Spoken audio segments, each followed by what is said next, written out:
Vasudevaya. Om Namo Bhagavate Vasudevaya. Om Namo Bhagavate Vasudevaya.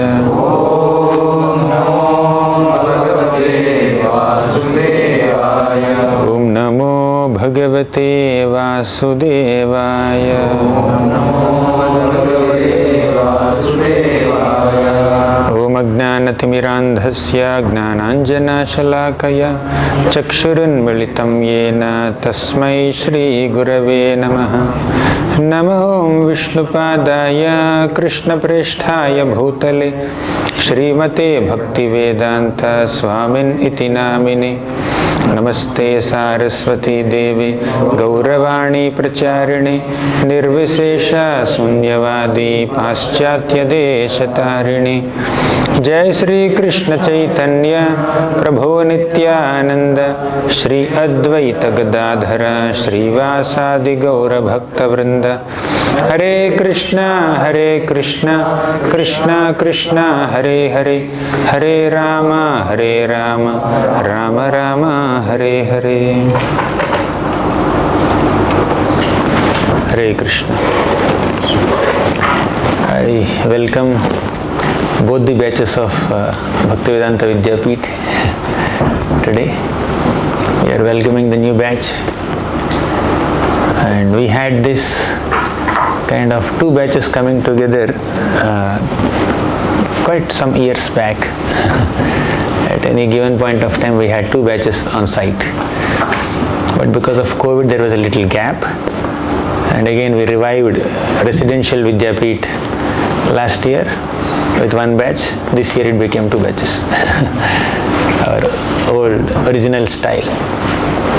So this inaugural session is meant to introduce the curriculum of Vidyapith or the format of Vidyapith training to the new batch and remind the format to the old batch. Just one reminder, refreshing the memories. And every week, Wednesday, we have Vaishnava character class. Apart from your regular studies of Bhagavad Gita, Srimad Bhagavatam, we also have another course running parallelly at Bhaktivedanta Vidyapith, that is Vaishnava character, as per the instructions of His Holiness Radhana Swami Maharaj.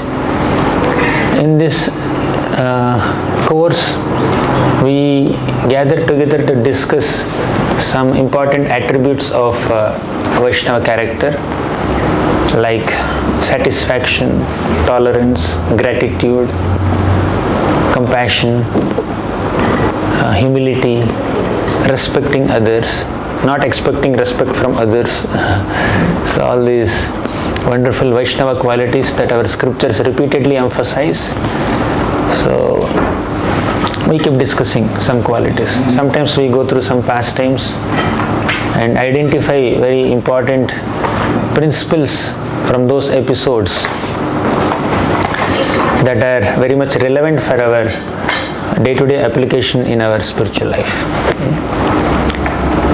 So as all of you know, Bhakti Shastri students, they study these four books: Bhagavad Gita, Upadeshamrit, Isopanishad, and Bhakti Rasamrita Sindhu, Nectar of Devotion. And once you complete that, you enter Bhakti Vaibhav, that is Srimad Bhagavatam, first 6 cantos, then Bhakti Vedanta, canto 7 to 12. We also cover Sri Chaitanya Charitamrita. So thus in 2 years we go through the most important scriptures of Gaudiya Vaishnavas, primarily based on the purports given by Bhaktivedanta Swami Prabhupada. So we cover the most important Vaishnava literatures in these 2 years, along with some services, along with some retreats, festivals, and Vaishnava character parallelly. And this Vidyapit curriculum is based on this 5S model, as some of you must be aware of this. Still, let me brief it. First, sadhana. Actually, in this 5 S's that we are going to discuss now, there is an overlap. Not that they are totally mutually independent items, they are very much related to each other. First is sadhana, where you focus on your morning program, japa, primarily. Secondly, swadhyaya, means shastric study. You have classes in the morning, then you have study time post the class, you have exams every week, you have sloka tests, you also have closed book exams, open book exams, presentations, etc. So sadhana, swadhyaya. Then seva. In Vidyapit course, seva is little limited, swadhyaya element is little more. 5 days you focus on studies, 2 days service, Saturday, Sunday, weekend, because everyday studying becomes little too much for the intelligence and brain to handle. So, and also some physical activity also would be nice. So Saturday, Sunday you have service, seva. And mainly the principle of service. On a day-to-day basis also you do little service here and there. Then sadachar. Sadachar is the way in which you interact with others. Krishna is definitely pleased with our sadhana and our swadhyaya and of course our seva. But Krishna is more pleased if we do these 3 things, sadhana, swadhyaya and seva, by following sadachar, by developing the Vaishnava qualities and demonstrating those Vaishnava qualities in our interactions with other Vaishnavas. If somebody is very scholarly, very philosophical, memorizes hundreds and thousands of shlokas from Gita, Bhagavatam and other scriptures, and he can quote shlokas from anywhere. Apart from that, if you also have the gentle nature of a Vaishnava, like humility, gratitude, compassion, then Krishna will be more pleased. One may be very scholarly, one may be super strict in one sadhana. Every day I complete my chanting before 7 a.m. There was never a day where I postponed my rounds, 16 rounds beyond 7 a.m. That's a very good thing. But if doing that is inducing pride in you, arrogance in you, and making you look down upon devotees who may be still having 4 rounds left after 7 a.m., then there is something wrong, right? So being strict in sadhana is great. Being sincere in swadhyaya is great. Being very meticulous in your services, seva, is also great. But having all these 3 at the cost of compromising on sadachar, that's not great. That doesn't impress Krishna's heart. One can be...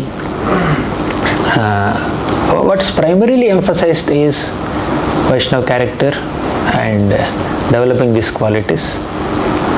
Lord Chaitanya Mahaprabhu in the Sikshashtakam, he gave these 4 principles as the crucial elements for Sri Krishna Sankirtanam.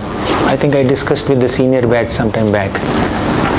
Trinadapi sunichena tarorapi sahishnuna amanina manadena kirtanaya sadaharihi. He did not include yajna, dana, tapa, karma in the Sikshashtakam. First he emphasized on the benefits of Sri Krishna Sankirtanam in the first shloka. Then he mentioned how we are not sufficiently attracted to that most potent Sri Krishna Sankirtanam. We don't have sufficient taste. Durdaiva midrishamaha janinanuragaha. But how do we develop that taste? How do we come out of that situation of durdaiva, misfortune? How do we develop that taste, anuraga, for Sri Krishna Sankirtanam, specifically Nama Sankirtanam? By cultivating these 4 qualities. Tranadapi sunichena, tarorapi sahishnuna, amanina manadena kirtane sada hari. Lord Chaitanya Mahaprabhu is emphasizing on Hare Krishna Prabhu, please. We thank Hari Hari Dandas. Adikesha Prabhu is so senior devotee here in his 60s. Still at this time when it is so hot outside, he has come all the way from the temple side to Gokul Kutir to be here to inspire all of us. So to recognize the good qualities and sacrifice of other devotees is a part of Vaishnava character. We are discussing about that only, Prabhu. We are discussing the 5S model of Vidyapith. I was just saying, doing meticulous sadhana is great, and being very expert in Shastric study, learning shlokas, understanding philosophy, being very scholarly, that's also great. And doing great services is also great, but if we compromise on sadachar, our own Vaishnava mood, then that doesn't please Krishna completely. So Krishna is not just looking for our expertise in doing things, but he is also seeing our etiquettes while doing things, while doing spiritual activities. Therefore, Sadachar is given an important seat and a separate course in Vidyapith curriculum. We'll come back to it. Let me complete the 5S model. Then the fifth element is Sangha. Bhakti is best practiced only in the association of devotees. Individually, we may attempt to practice bhakti, we may chant, we may read, we may worship, we may do some service to the deities or whatever, but to be able to maintain that absorption and maintain that consistency and commitment to our sadhana, to the process of devotional service, without the association of devotees is almost next to impossible. Because bhaktya sanjataya bhaktya, as 11th canto of Srimad Bhagavatam emphasizes, bhaktya sanjataya bhaktya. Bhakti is born in the association of devotees. Without Vaishnava Sangha, it becomes very difficult to stick to various elements of sadhana and devotional service. Shravanam, Kirtanam, Smaranam, Padasevanam. All these are best practiced in the association of devotees, because when we make some mistakes, there should be some Vaishnavas to correct us. And when we do something very great, we need some Vaishnavas to humble us. When we are stuck in some dilemmas, when we are confused, when we are bewildered, we need someone to give us their wisdom and guide us on the right track. So, in all situations of life, whether we want to share our spiritual ecstasies and joyful experiences in devotional service, or our struggles in sadhana and seva, we need the company of devotees. Whether you are having happy experiences in bhakti or some bitter struggles while practicing devotional service, it could be health struggles or struggles in controlling the mind or difficulties in performing a particular service or whatever it is, or you appreciated some point in the Shastra, you want to relish it more, you want to go deeper into it, you have to discuss with other devotees. So to do all these things, we need the company of devotees. We need to take constant inspiration from other devotees. Sometimes it's very difficult to live with 100 people, 200 people under one roof, within one community, within one locality, where especially as ashram members, you don't have any privacy. everything is happening under one roof, everything that you are doing is visible, audible, accessible, available, noticeable to everybody. There is a check and balance in such a situation. We can't be whimsical. Maya cannot catch us so easily. When you are amidst 100 people, Maya cannot penetrate through them and catch you. Still, Maya can. If you are so susceptible and so weak-hearted, Maya can catch us even if you are amidst a vibrant association of hundreds and thousands of Vaishnavas. But generally speaking, when we are protected by the walls of Vaishnavas around us, who are sincerely performing their sadhana, even while struggling to perform sadhana, the struggle is sincere. Even that such sadhaka bhaktas also form a very wonderful protective wall around us through which Maya cannot penetrate. When we are sitting with 10 other devotees and chanting, when we are dozing off, either due to exhaustion or lack of taste in japa or whatever it may be, when we are dozing off, someone will, hey, get up, please, Prabhu. Or they may throw some waters, sprinkles, showers on us. Do something to bring you back on track. That's what Vaishnava Sangha does. Therefore, all the 5 elements are very crucial, not just for Vidyapit I'm saying. For entire spiritual life, we need all 5. Good sadhana, sadachar, swadhyaya, because without sufficiently understanding the scriptures, you may not become scholarly, you may not be so philosophical, you may not have memorized hundreds of shlokas. At least the basic philosophy you should understand. There should not be any confusions there. You should have conviction on what you are doing. When you don't have philosophical conviction, there is a good possibility of deviation. Deviation happens because of lack of conviction. And when you are doing swadhyaya, studying scriptures, your aim is not to become a scholar. Scholarship is a small, probably a big byproduct of your Shastric study, not the end product. End product of Shastric study is transformation of character. Your swadhyaya should lead to sadachar, a transformation of heart, and ultimately developing love for Krishna.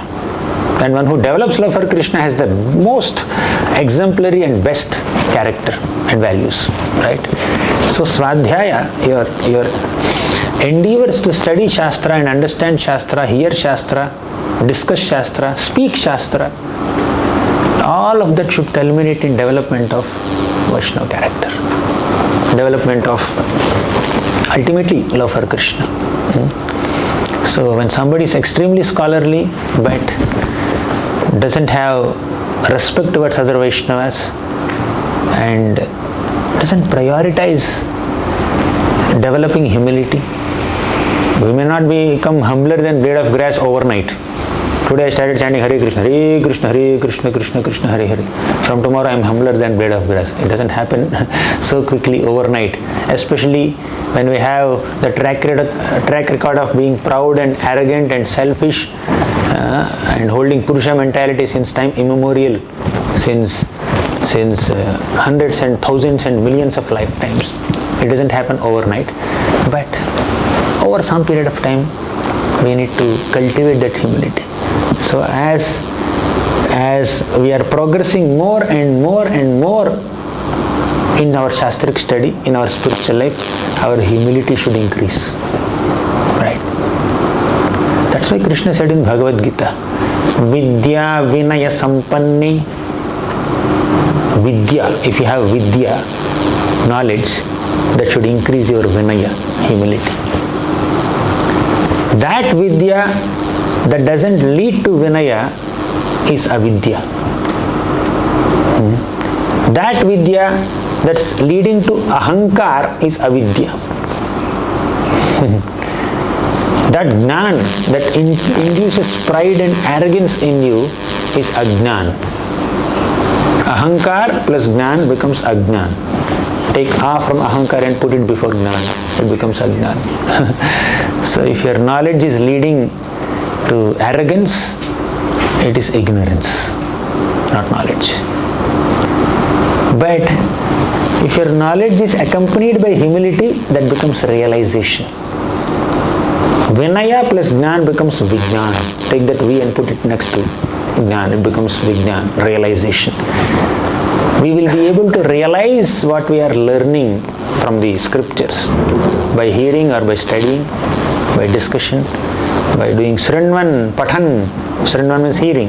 Supathan means studying nicely. And Kirtan by speaking.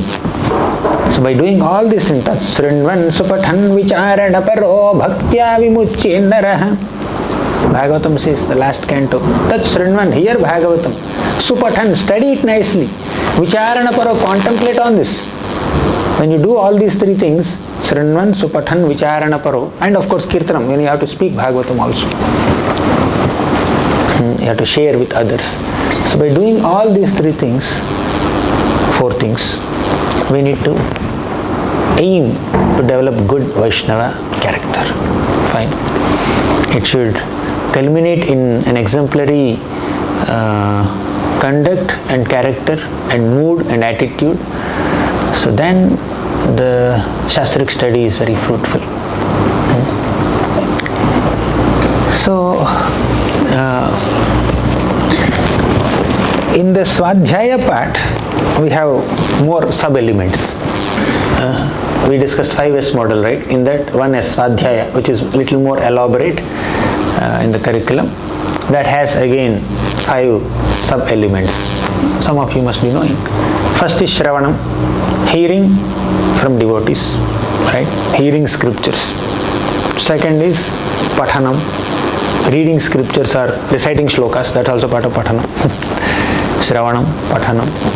Then Mananam, means you need to revise what you have studied. Because when you don't read and reread and revise, you may forget. Therefore, you need to ruminate on what you have already studied.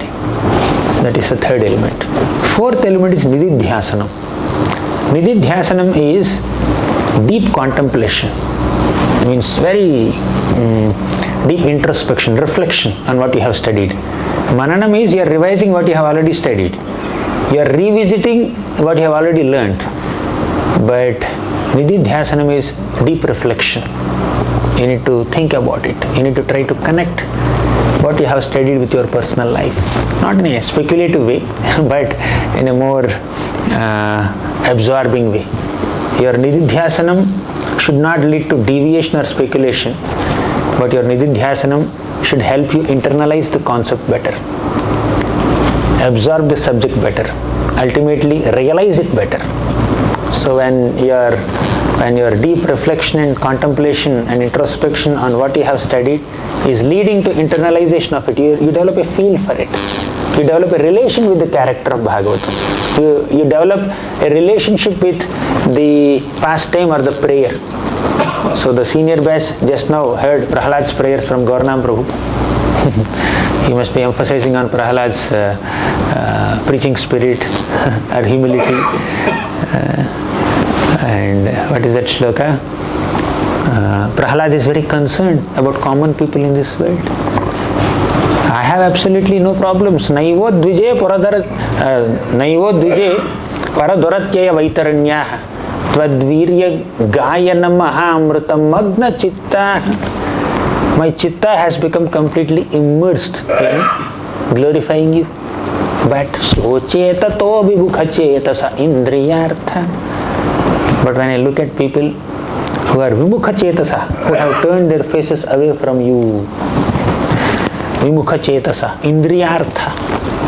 Indriyartha means for the purpose of sense gratification, running behind so many sense objects. Their minds have turned away from you in pursuit for sense gratification. When I look at them, I feel very compassionate. I feel very concerned. I don't feel like coming to you. I feel like bringing them to you. For that, if I have to stay back, let me stay back for a while and then take as many people as possible with me to you. That's the mood of a Vaishnava. So, like that, when you are discussing Srimad Bhagavatam, introspecting, going deep into it, then you can't just memorize the shloka, reproduce it in the exam, get good marks and get certificate and done. That's not the purpose of hearing that prayer from Gauranga Prabhu. We need to imbibe that spirit at least to some degree. Prahalad is concerned about everybody, every suffering soul in this world. Am I concerned about anyone or concerned about me only? Am I too self-obsessed? There is another shloka also. What is that shloka? Prayena deva manayo svavimukti kama. Some people are svavimukti kama, means they are so absorbed in their own welfare. They want to get liberated. I want to be liberated. Svavimukti kama. They are desirous of personal liberation. Personal, impersonal liberation. Right? They are desirous of their own personal, impersonal liberation. Most of them, Sayujya Bhakti, they aspire for it. I should attain Sayujya Bhakti. I, person, me, should attain impersonal liberation. Others, I am impersonal with them. I am very personal with me and I want impersonal liberation. I am not personal with them. So some people are like that. So you need to analyze this, what Prabhupada is emphasizing on this. Many people may want to go to secluded forests or mountains and do their sadhana there. It's good, of course, we respect them. To be like that is not a small thing, right? We offer our obeisances to them. But Prabhupada is saying that, see, look at Prahlad's spirit. He is not focused on only his own personal liberation or salvation. He is also interested in taking 10 other people with him. So when we hear this from Srimad Bhagavatam, from Prahlad's prayers, that should inspire us, that should pinch us. What am I doing here? Am I always thinking about myself, or should I also think about other devotees, other people in this world? Can I help them in their devotional service? Can I inspire them to come closer to bhakti? So that should be the outlook of a devotee. That should be the thought process of a sincere Bhagavatam student. We have received so much from Prabhupada, from all the Vaishnava Acharyas, from all the representatives of Prabhupada, the descendants of Prabhupada. And from the whole Guru Parampara, we have received a lot. We should not keep it with ourselves only. We should give it to others also. That should be the inspiration that Bhagavatam generates. That is the inspiration that Bhagavatam generates. That should be the lesson that we need to take from our Bhagavatam study. It's not just memorizing shlokas or memorizing the flow of prayers, understanding the links and connections between sections and slokas. All this is important. You will definitely be understanding all that stuff in the next couple of years.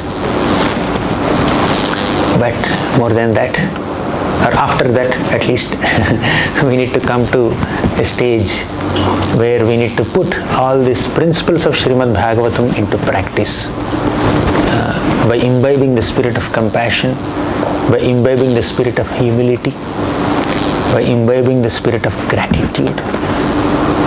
So Prahlad's prayers we are discussing.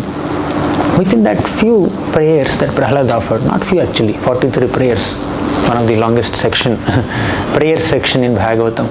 One long section is Brahma's prayers, 10th canto, 14th chapter, that has about 40 prayers, right? 40, right? Now this is little more. Brahma, Prahlad just went little ahead of Brahma.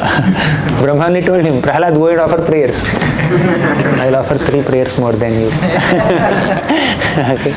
Very humbly saying, I'll begin my prayer with your name. Brahmadaya Suragana Munayotha Siddha Sattvaikata Nagatayo Vachasam Pravahaihi.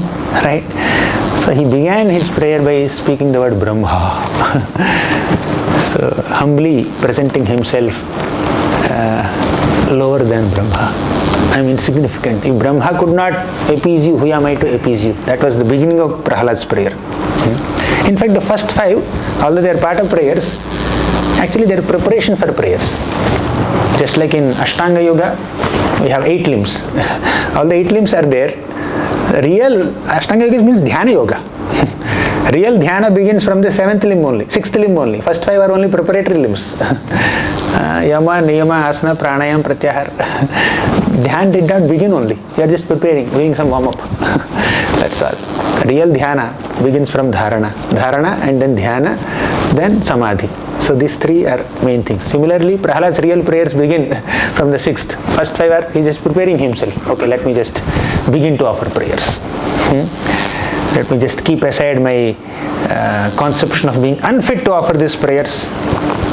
By depending on the Lord's grace, let me offer prayers. Right? So we need to recognize those qualities exhibited by all these personalities like Prahlad. Prahlad's prayers have humility, gratitude towards Narada Muni, and also compassion towards common people. What else do you see? You just heard, let the second batch speak and the first batch learn. So I spoke 3 qualities. Prahlad, initial 5 prayers, he is extremely humble, expressed his dependence on the Lord. Then he also expressed his gratitude towards his own superiors. Then compassion towards the end. Then what else? What are the other Vaishnava qualities you can recognize in Prahlad's philosophical prayers? So much of understanding. He is speaking about cosmos. You are the creator, you are the maintainer, you are the destroyer, you are the cosmic tree, you are this, you are that. Behind all this there are Vaishnava qualities. You should not fail to recognize them. So now that we have come here, this point, let's elaborate on it. I don't know. I didn't plan what to speak. Whatever is coming to my mind, I'm speaking. I'm random. They got used to it by this time. So, humility. Let's begin with humility. In fact, Mahaprabhu also begins with humility only. Tranadapi sunichena. What does it mean to be humble? In our recent Bhagavatam sessions, I have learned this from Sachinandan Swami Maharaj. So humility is expressed or imbibed at multiple levels. First, physically, you need to engage yourself in menial services. That's physical humility. You need to offer obeisances in front of Krishna, Guru, Vaishnavas, Prabhupada, and all of them. Physically, you are imbibing the spirit of humility by offering obeisances, by doing menial services. Even if it is a very small activity, I will do it. Prataprudra Maharaj has done so many things for Lord Chaitanya Mahaprabhu and his associates, right?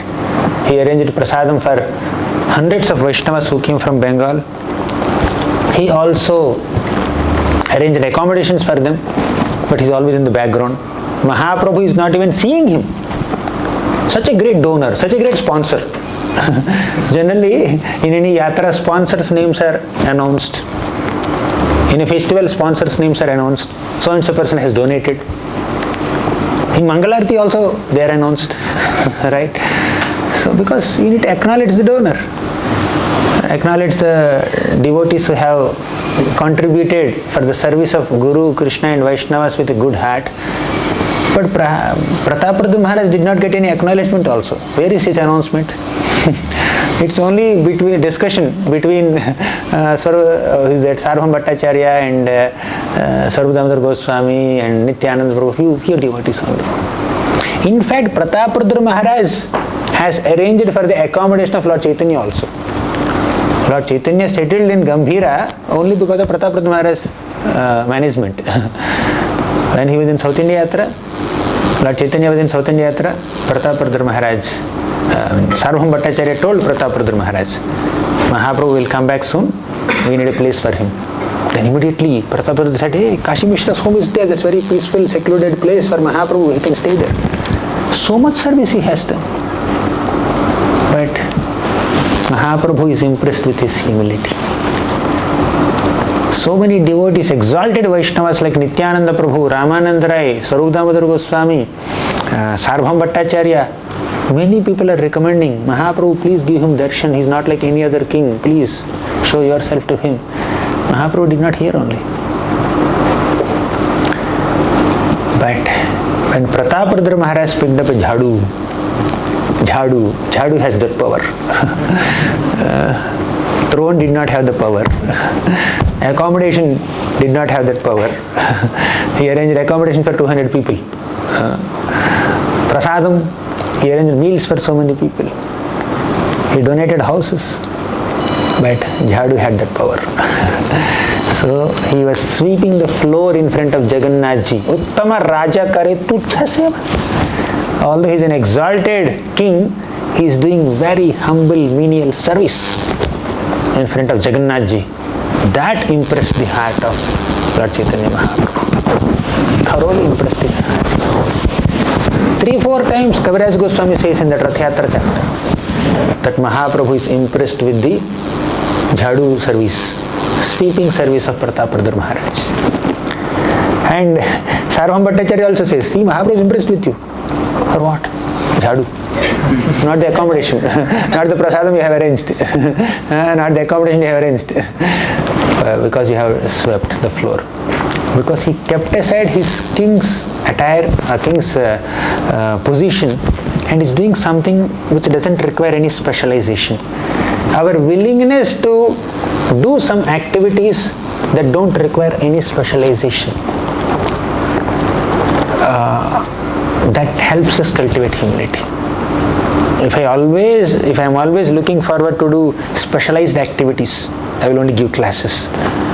I will only do arti, Maha Arti in front of the deities, or I will only lead kirtans.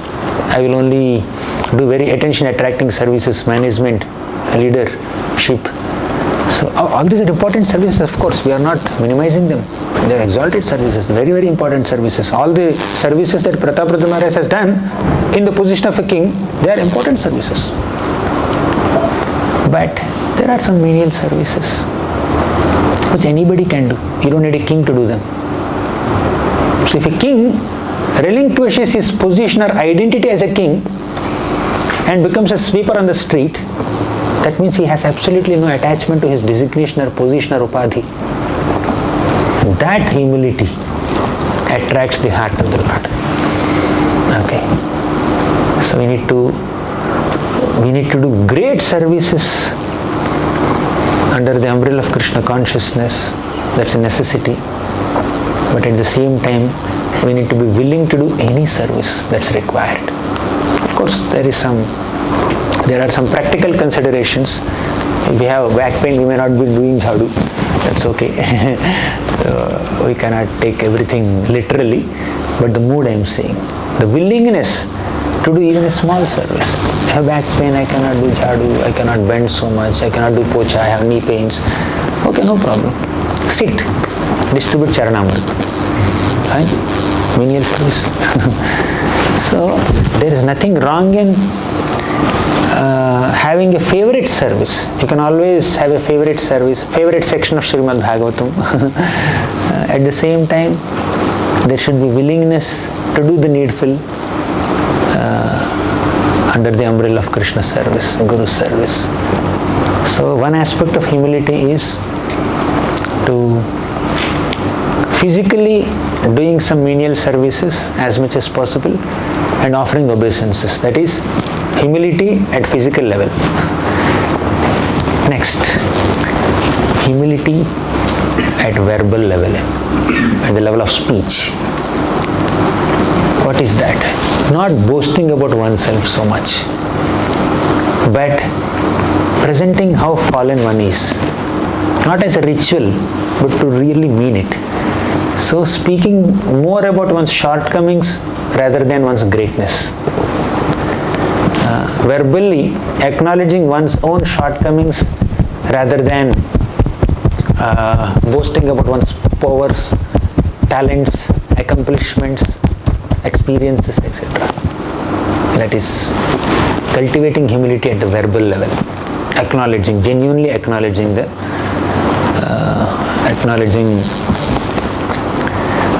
one's own shortcomings and problems, difficulties, etc. Then more important than these two is humility at the level of mind or heart.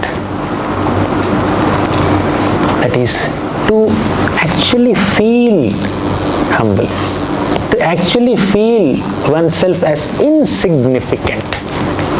I am insignificant. I am very small. My powers, my position is so minuscule in comparison to the large scale cosmos in which I am present. Who am I in this great cosmos? Now I am sitting here, now whatever 40-50 of you are sitting here and then hearing. Once I go outside the door, outside the campus, I move around. I mean, nobody would even recognize me. Who am I? कौन है ये लाल कपड़े पहन के? इसका वाला है क्या? Maybe. That's all. Or if I stand at Teen Naka trying to go to Mumbai, hitchhike, I may do like this in front of 10 cars. Not sure whether one car stops. Right? They may not even look at you. They'll just move ahead. So, why should one be proud? Just because few people are recognizing what you are, they know you, they understand that you are so and so, so and so. Should that increase our false pride? It's good to go outside once, not to explore Maya, by the way, but to acknowledge our own insignificance. Okay? You enter Mumbai local train. You will understand how insignificant you are. Recently I was traveling in a car with AC, temple car. Pirimnila Mataji also was there that day only. So our driver was driving us towards airport. I think I was going for some event or some festival. I forgot where I was going, but on the way to airport, Gauranga heavy traffic. My flight was at 2 o'clock or 2:30, something like that. So till 11 or whatever, 11:30, something like that, we are still around Gauranga only. So I was opening my laptop and working there. Even on the move also I just do something there. I was absorbed. Then I asked him, how long this traffic jam was there? Bro, we are sitting here for half an hour, 45 minutes. I didn't realize that. Right, half an hour, 45 minutes, we were in the traffic only. Car was not moving. My fingers were moving. Then I realized, so I think I may miss the flight. Kitna time dikha rahe? He showed the Google map. Google map has like full red line, thick red line, right? Not even some blue patches here and there, thick red line, 2 hours. Then he said, Prabhu, when it's a red line, these 2 hours can become 4 hours also, can become 1 hour also, we can't say. I just got down from the car with my bag. Then I walked from that spot till Vasai Phata with the luggage in the road. Just crossing the road and managed to go there. Then found a auto wala. Then went to Vasai railway station. Then just entered the train. Then got down from the train, local train. And on the way I was talking to Hargopal Prabhu. Should I take fast local or slow local? Should I get down at Andheri? Or what is that? Ville Parle. Slow train will go to Ville Parle. Whatever. Analysis, so much analysis. Somehow, just when the flight was about to take off, I managed to reach the gate. So, when you enter the local train, nobody knows you. Maharaji, I have to get down. So, you have to get down, they don't allow you to get down also. So, you need to understand that we are insignificant. So, internally, feeling humble means realizing, getting convinced about one's own humble, insignificant position. Who am I in comparison to so many devotees around me? The Supreme Lord above me. So that humble thought within. So that's one thing. Realizing how insignificant you are, that's one aspect of internal humility. Second is sincerely repenting for all the mistakes you have done. You are with me, right? Yes. We are talking about humility to be cultivated at 3 levels. Physical level, by doing menial services and offering dandavats. Speech level, by expressing our shortcomings, speaking about our fallen state more than boasting about our glories. Third is the internal humility at the level of mind and heart. There, first you contemplate on how insignificant you are. That's one aspect. Second aspect is that sincerely repenting. You sincerely repent for all the mistakes you have done. We have done so many mistakes. I don't know about you. I have done so many, hundreds and thousands of mistakes, sins, offenses, so many things we have done, so many shortcomings we have. So remember them. Remind yourself of them, not to become depressed. Again, when you think too much about your insignificance, then you go into depression. That's another issue. Inferiority complex, that's another issue. That's another shade of false ego. You remember your problems or your insignificance and your shortcomings and repent for them, not to enter deep depression or inferiority complex, but to progress in bhakti. Then it is positive. Fine. Again, when you are too overwhelmed with your own shortcomings and insignificance, you are not acknowledging Krishna's grace. Tasmad aham vigata viklava ishwarasya. So although vigata viklava, although viklava, I have so many shortcomings, still the Lord is great. His mercy is greater than my disqualifications and shortcomings. Being convinced about it. We need to be convinced about that point. That is humility. Right? Humility is not just thinking low about yourself. Humility is not self-pity. Humility is not weakness of heart. Humility is not inferiority complex. Humility is not when your false ego is frustrated. Humility is when you give up false ego. When you reject false ego. Inferiority complex and depression, demotivation, they are all shades of false ego only. So you reject false ego, that is humility. Humility ultimately enlivens us, uplifts us from wherever we are. Humility is coming out of the absorption in one's own glories, coming out of that self-absorption and absorbing oneself in Krishna consciousness. Absorb yourself in the glories of Krishna, in the glories of Vaishnavas, in the glories of Guru, glories of our Guru Parampara, glories of Krishna's beauty. So when you divert your absorption there, that is humility. Don't be so overly absorbed with your own insignificance. That is required. So repentance for all the shortcomings you have, all the mistakes you have done.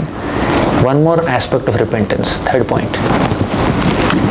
Repenting for your inability to perform devotional service. Repenting for your lack of attraction towards the holy names of Krishna. Durdaivam idrishamiha jani na anuragaha. I am so unfortunate that I don't have attraction to the most potent and merciful, accessible, available holy names of Krishna. That is humility. That last line of second shloka of Sikshashtakam, Durdaiva midrishamiha jeni na anuragaha, that's spoken in utter humility. I am not attracted to bhakti. I am not attracted to Krishna's name or form. I am unable to stand in front of the deities even for 5 minutes because I am not attracted to his form. I am unable to chant properly because I am not attracted to his name. I am unable to hear Krishna Katha because I am not attracted to his glories. No attraction towards name, no attraction towards form, no attraction towards fame. Why should I be proud? I should be humble, right? When you know it is so great and you have no attraction towards that great aspect of Krishna, that should increase your pride or humility. That's why Shastric study should ultimately culminate in humility. If you are not humble, after studying Bhagavatam, we have not studied Bhagavatam. Make sense? Because Bhagavatam repeatedly reminds our insignificance. Please understand, you are a conditioned soul, rotting in this material world, suffering the three material miseries, Adhyatmika, Adi Daivika, Adi Bhautika Kleshas. You are here, so fallen, you are supposed to be here. Mamaivamsho Jivaloke. You are an Amsha of Krishna. Potentially you are a lover of Krishna. You have the ability and you have the privilege to become an associate of Krishna. Where are you supposed to be and where you are? Bhagavatam reminds us our fallen position hundreds of times. Gita reminds us. Once you realize where you are and where you are supposed to be, that gap should induce humility in you, not pride in you. When you are studying Shastra and understanding all this, the insignificance of material world, the futility of material pleasures, and our own absorption in material pleasures, that should humble us. The more we study Shastra, the more we should become humble.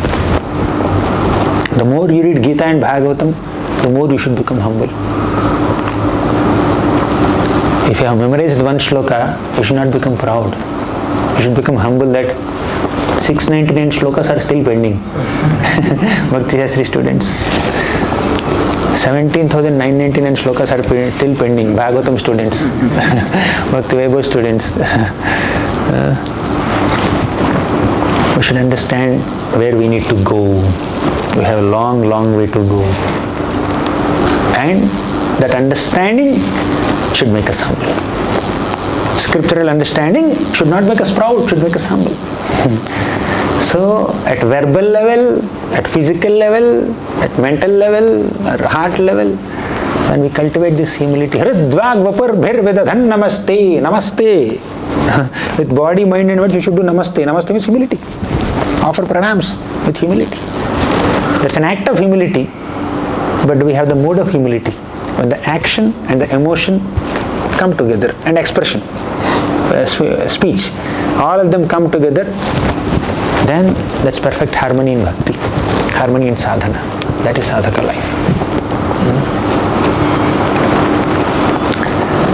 So, these are some important things that we need to keep in our mind when we are studying Shastra, associating with devotees, and trying to practice devotional service. This is what is the purpose for which we have come here. Not to just read some books, write some tests, get some certificates, get some title, and move ahead. But we have come here to imbibe this mood, absorb ourselves in this mood, whole life and beyond, forever, eternally. I am speaking this, I understand, I also have a long way to go. And I need your prayers, your blessings to imbibe this spirit. It begins with awareness. Let us be at least aware of what we are supposed to be and what we are now. So once you have that awareness and you slowly work on it with the assistance of other devotees, then by Krishna's grace, by Guru's grace, by Prabhupada's grace, by the grace of the entire Guru Parampara, we will one day become humble and become an object of Krishna's mercy. Okay, there are many more things that we can speak, but these are a few thoughts that just came to my mind. Granthara Srimad Bhagavatam ki jai, Srila Prabhupada ki jai. Any questions or comments, clarifications? Krishna inferiority. How do you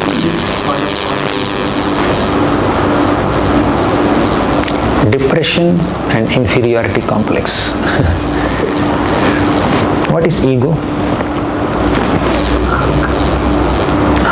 You have given the Sanskrit version of the English word that I spoke. I want a description, explanation, definition. I am something. That sense of identity. That is ego. If you are identifying yourself with the body or with the mind, that is false ego.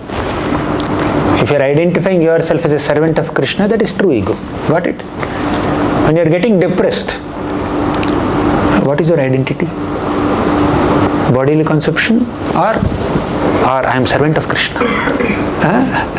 When you are having inferiority complex, is it bodily conception or you are servant of Krishna? So that's false ego. If superiority complex is a symptom of false ego, inferiority complex also is a symptom of false ego. As simple as that. It's opposite. Any other question? He asked how depression and inferiority complex are false ego. When a devotee understands one's insignificant position, devotee doesn't enter depression. Devotee enthusiastically renders service to Krishna. Now I am relieved from this great burden of false pride, great burden of this false identity that I am master, I am controller, I am proprietor, I am enjoyer, I am doer, I am this, I am that. Now I just relinquish this burden, understand that Krishna is the enjoyer, Krishna is the master. I feel relief, I will serve him. That is humility. Right? All these identities that we are carrying now, they are burdens on our head. We are not realizing it. You know that story? One old woman goes to the forest, collects firewood, and one day she becomes so tired that she could not carry that wood on her head. It just fell down and she also collapsed. Then the Supreme Lord came there. God came there. Asked, my dear mother, what do you want? May I help you? May I help you? She said, can you please keep that bundle of sticks on my head again? Okay. She has the opportunity to go to the spiritual world with him, but she says, I want that. So, yes, Prabhu. Thank you for the nice revelations. So you were telling about humility. Do we have another mic?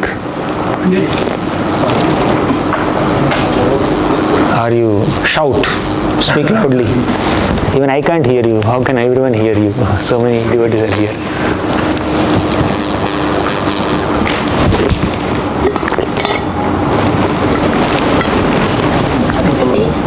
You are being too humble in speech. Humble speech is not soft speech, audible speech. Yes. So thank you, Guru, for actually showing nicely about humility. In 4 levels you were talking, but you talked about 3. Heart and mind. I think in that I spoke multiple levels, right? One is repenting for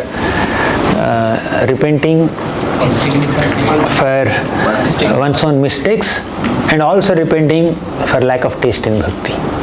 Okay. So the first one is mind, second one is heart. Okay. So my one question is that sometimes it happens that when we go to the deities and offer prayers, same prayers we are actually offering every day, whatever we know.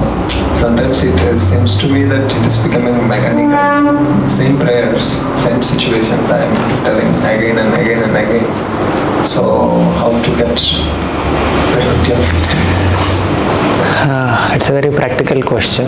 Every day, same Tulsi Aarti, same Samsara Davanala, same Nursing Aarti. Correct. It can become mechanical. But it need not become mechanical, and it will not become mechanical when we enter the mood of the prayer. It happened with me also. It's happening also. Like you may attend the same Tulsi Aarti. One day just when somebody is singing Seva Adhikaro Diye Karo Nija Dasi. What exactly does it mean? Oh my God, do I mean it? I'm saying it, but do I mean it? So like that, when we try to contemplate on the meaning of the prayer, apart from the melody of the prayer, especially when you're asked to sing, we focus on the melody. That's required, of course.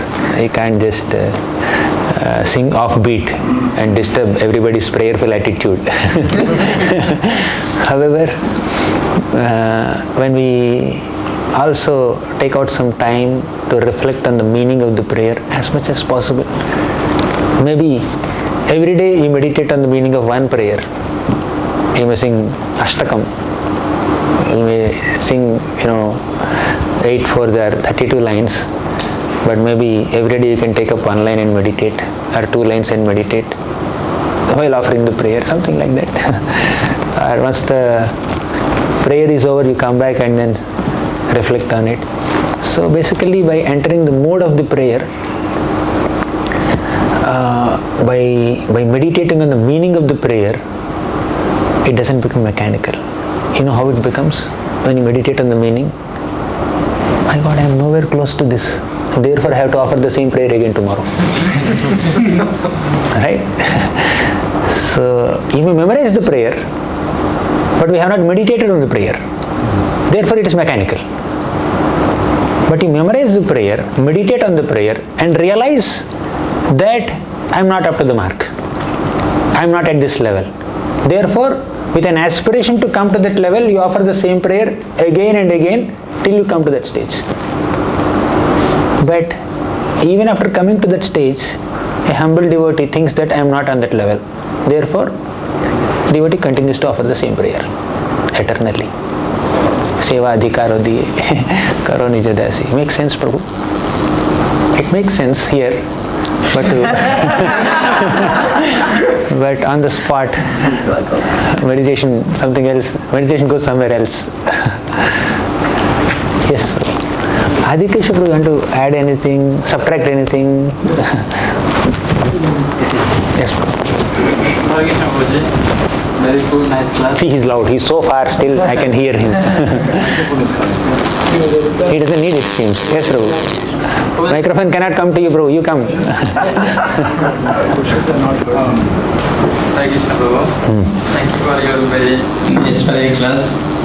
So sometimes the session is like that. It forces us, or me personally, to become humble. Some kind of problems or some kind of authoritative issues, naturally or artificially, should become humble in order to stay in devotional life or in the ashram. But when these situations become solved, again arrogant. Humility goes away. And forget about the past. So why this happens? How to become continuously humble? Whether it is artificially induced humility or forcefully induced humility. Naturally induced humility. Natural or forceful. Voluntary or artificial, whatever it may be. Humility is always good. But the main problem is that humble mood just goes away once we come out of that desperate situation. That's why Kunti Mata is praying.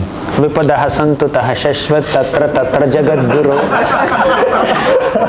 bhavato darshanam yashyat apunar bhavadarshan. Many devotees get scared to offer this prayer. I don't want more difficulties.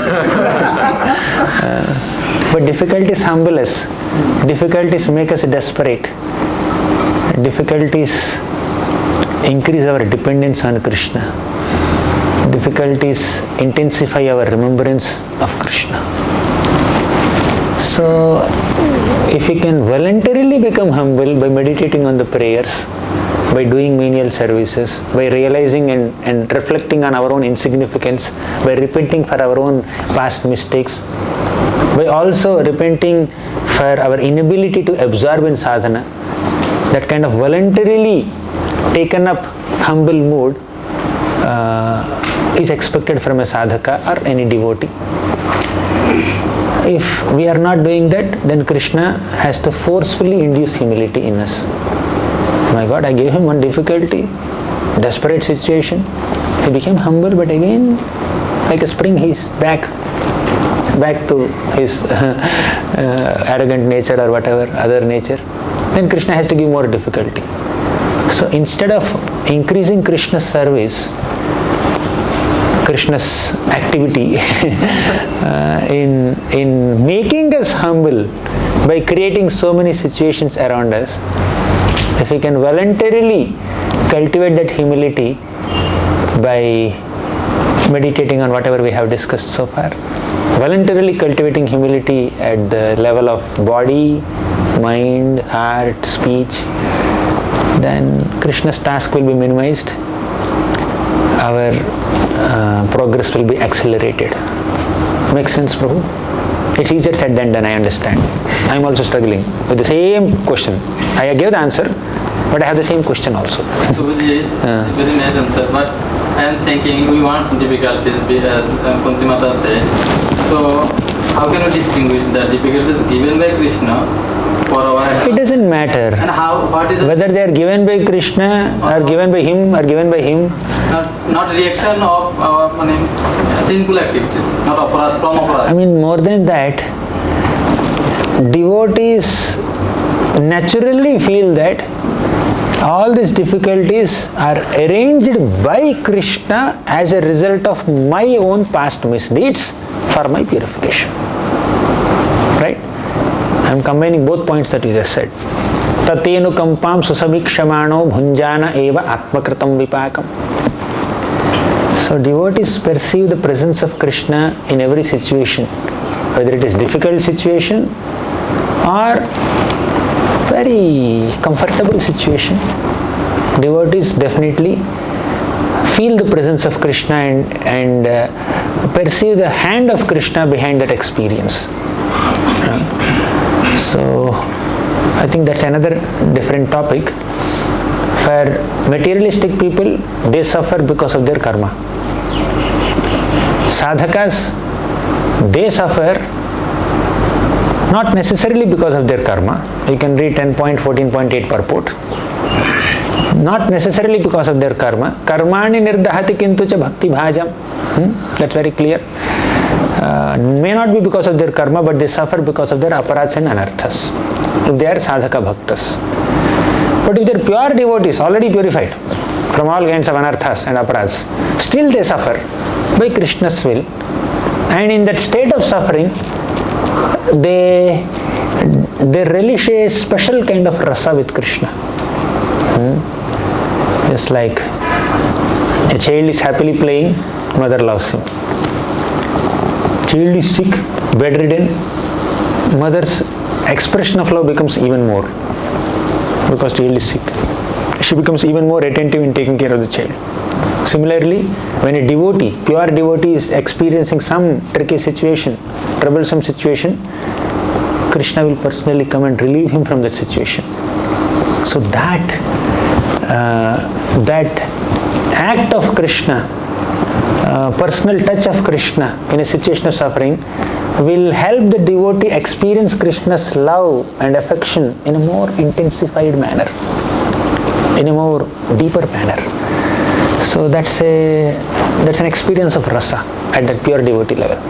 At sadhaka level, what we need to understand is whenever there is a difficulty, understand that it is because of my own past mistakes, aparas, anarthas, etc. And Krishna arranged for it. Krishna sanctioned it for my purification.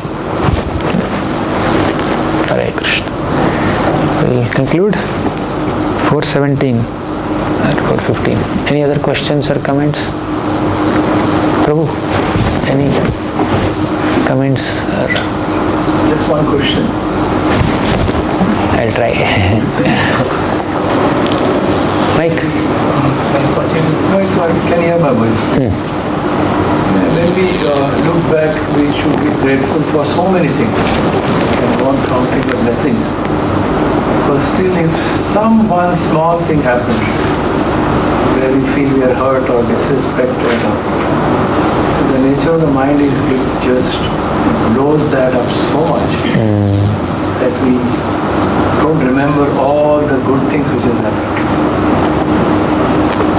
100%. So how do you deal with that situation? When we are alone, it's difficult to deal. Probably we cannot deal also. But when we have some friends, at least when we have some friends in Bhagavatam, when we have remembrances of certain Vaishnava characters, Vaishnavas, who dealt with such situations in a more effective and devotional manner, that will help us feel that calm and peace within, instead of getting agitated because of the perceived disrespect or actual disrespect. Sometimes others may not literally disrespect us, but they are in their flow. They did something or they said something which which made us feel little uncomfortable or very uncomfortable. So, but we can overcome that by reflecting on the personalities of Srimad Bhagavatam, like Parikshit Maharaj, Suniti Mata, even Pandavas, Chitraketu Maharaj, and many such exalted devotees who faced some troubles and insults either without any mistake from their part or with some very small insignificant mistakes on their part. So when we meditate on their characters, we understand, my God, in comparison to the trouble or inconvenience or disrespect that they received, my experience is insignificant. That's another opportunity for us to become humble. With my little limited understanding, Guru, I think you must be knowing much more than this, but I just shared what I felt. Like when you hear your class like this, it's a very natural thing that you will have desire to be humble. But then it's not so easy. Just by desiring, nothing happens. Then we think maybe I'll continue my chanting, it will happen. But is it? Are you going to change, or there are some things which are so deep rooted? Do we have to work on it, or we just wait? I am chanting, I'm in the association of devotees, one day it will happen. We need to put some conscious effort also. We need to deeply introspect time to time. Definitely, just by being with the devotees and going with the flow of devotional service and chanting and doing services, that will eventually manifest, hopefully. That's what yasyasti bhaktir bhagavatya kinchana savair gunash tatra samasate suraha. Many references also promise that. However, it's not just mechanically just going with the flow, but we need to pause, reflect. Now, there may be 10 devotees or 100 devotees or 1000 devotees going in the same flow. Must have come to the process of bhakti at the same time and must be traversing on the path almost on a similar lines. But 10 years down the line, 20 years down the line, why somebody is here and somebody is there and somebody is here? In their understanding or in their contribution of service or in their own maturity levels or absorption in Krishna consciousness. Why everybody started the race at the same time, race or whatever, path at the same time, but 10 years down the line different people are seen at different points. The reason is that when we are just traversing on the path, there are so many opportunities, there are so many milestones, there are so many experiences that just pass right in front of us, but we are oblivious to the scene. It's like somebody is absorbed in doing one's own work, or is absorbed in just taking their mobile. Shobhayatra is happening. Jagannath Rathayatra is happening probably. So Jagannath ji is passing by. He did not take darshan, but he is absorbed in taking darshan of the smartphone screen. Completely lost in exploring the screen. So sometimes in our life also, in our spiritual life also, many experiences will pass by. Many sources of ecstasies will just manifest and then disappear. But we may not immediately catch them. We should be expert enough to catch them. Like it's like how many times we must have flipped through pages of Bhagavatam or Chaitanya Charitamrita. Many beautiful nectar-like verses are passing by, we did not notice them. In our second reading we will see that, I read it? How can I skip this? In our second reading we will recognize that. In our fourth reading we will see that.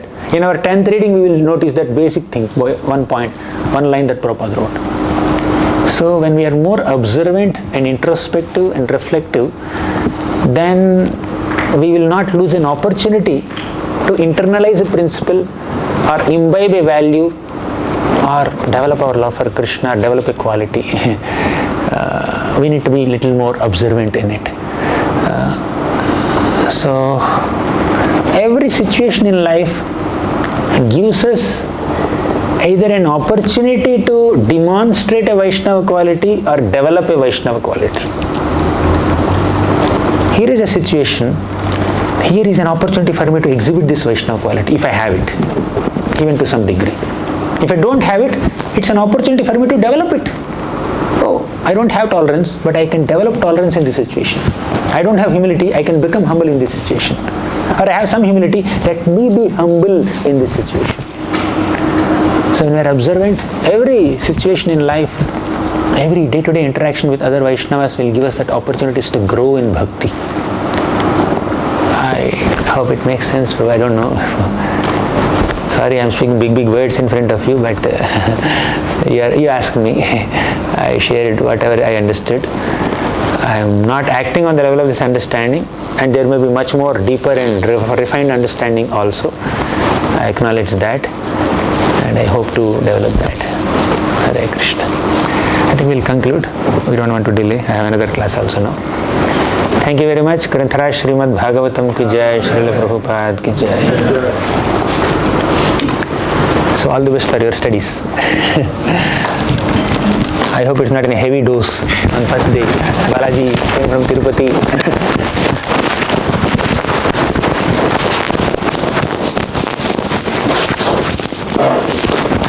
Tell that Prabhu, Sumit Prabhu.